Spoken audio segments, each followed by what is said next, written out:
Audio Jungle. Instagram Persebaya banjir pujian bonek usai menang 2-0.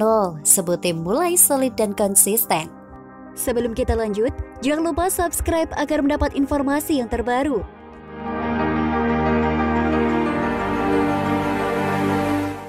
Selesai kalahkan Persita Tangerang dengan skor 2-0, Instagram Persebaya Surabaya dibanjiri pujian dari bonek yang mulai menumbuhkan kepercayaan pada tim kebanggaan mereka.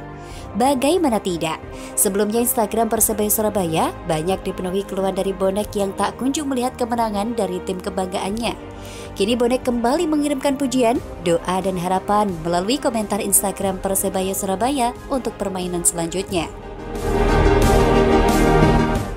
Melansir unggahan tersebut Instagram Persebaya, bonek mengirimkan pujian dan doa bagi bajul ijo setelah memenangkan laga atas Persita Tangerang. Bonek mengaku puas dengan permainan terbaru Persebaya Surabaya yang dinilai makin kompak dan berkualitas. Mereka juga melihat skill beberapa pemain yang mengalami peningkatan, juga yang tetap tidak menunjukkan perubahan. Beberapa pemain yang mendapatkan pujian dari bonek diantaranya Rizky Ridho, So Yamamoto, Haigor Vidal Supriyadi, dan Juninho. Sementara pemain yang dilihat tidak ada perubahan adalah Silvio Junior. Bahkan, bonek meminta agar pemain asing itu tidak melanjutkan karir di Persebaya Surabaya. Rizky Ridho berkualitas, ini yang diinginkan bonek, punya CB yang tangguh dan larinya gesit semua. Absennya Alwi Slamet akibat cedera membuat Aji Santoso harus mencari sosok kapten baru di laga melawan Persita Tangerang. Bek muda yaitu Rizky Ridho akhirnya didapuk untuk menyandang ban kapten. Meski masih berusia 20 tahun, Rizky Ridho yang sudah bermain untuk Persebaya sejak muda mampu menunjukkan kualitasnya. Kokoh di lini belakang, pemain berlabel timnas itu pun berhasil mencetak gol perdananya bersama Persebaya di level senior. Gol tersebut dicetak Rizky Ridho saat menyambar sepak pojok eksekusi dari Haigor Vidal di menit ke-57. Tak cuma itu, gol itu juga menjadi gol pertama Persebaya Surabaya dari skema set piece sejak 2019 lalu. Sebelumnya di Liga 1 2020 dan 2021, semua gol bajul ijo lahir dari skema open play. Kualitas Rizky Ridho saat membela Persebaya Surabaya telah berbicara. Tak heran jika Aji Santoso menaruh harapan besar pada sang pemain saat sebelum pertandingan. Kenapa Ridho usia yang masih muda menjadi pemain tidak harus lebih tua? Yang penting bagaimana punya leadership, bisa mengorganisasi teman lain. Sebut Aji Santoso memberi alasan. Ridho juga pemain nasional, jadi menurut saya sangat layak, gak ada masalah. Tanpa pelatih berlisensi AFC Pro itu. Selain Rizky Ridho yang mencetak gol pertama, pemain asing Persebaya Surabaya yaitu So Yamamoto berhasil mencetak gol perdananya bersama bajul ijo. Pemain asal Jepang itu membuka keunggulan Persebaya saat berhasil menyambut umpan dari Silvio Junior di dalam kotak penalti pada menit ke-22. Gol So Yamamoto juga menjadi gol pertama Persebaya Surabaya di Liga 1 musim ini.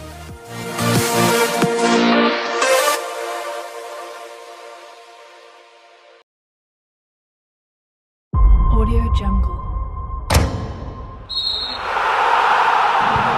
Pelatih Persita komentari kartu merah pemain asingnya saat hadapi Persebaya. Sebelum kita lanjut, jangan lupa subscribe agar mendapat informasi yang terbaru.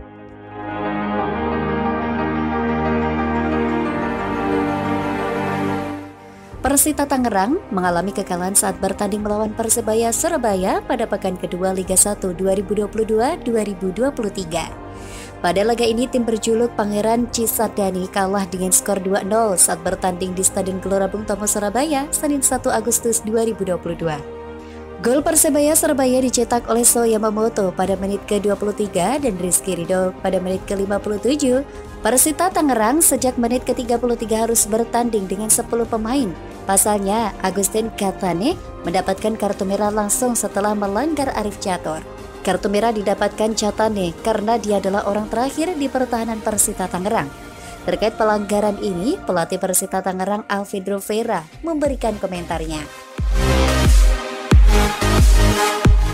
Menurutnya, beberapa pemain pada laga ini tampil kurang maksimal. Mereka jadi salah mengantisipasi serangan cepat Persebaya Surabaya. Pemainnya terpaksa melakukan pelanggaran untuk menghentikan serangan tim berjuluk Bajul Ijo. Sebelum kartu merah, Di memiliki beberapa kesalahan yang membuat pemain turun. Walau kena kartu merah, kami main lebih baik, kata Alfredo Vera dilansir bola.com dari laman resmi klub. Vera menambahkan jika pemainnya memiliki mental yang baik pada laga ini.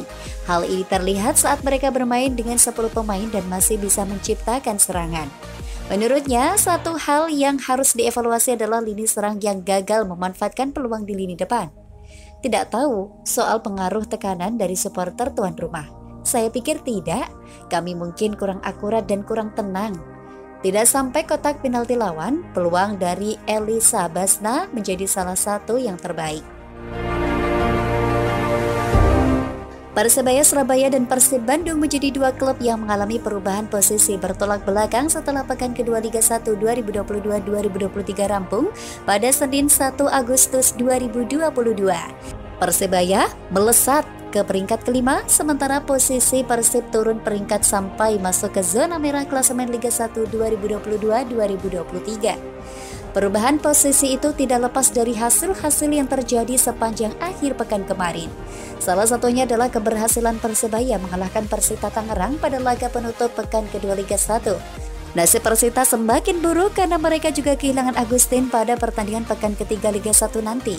Sebab, Caneto menerima hukuman kartu merah langsung pada menit ke-33 setelah melanggar bek sayap Persebaya, Arif Catur.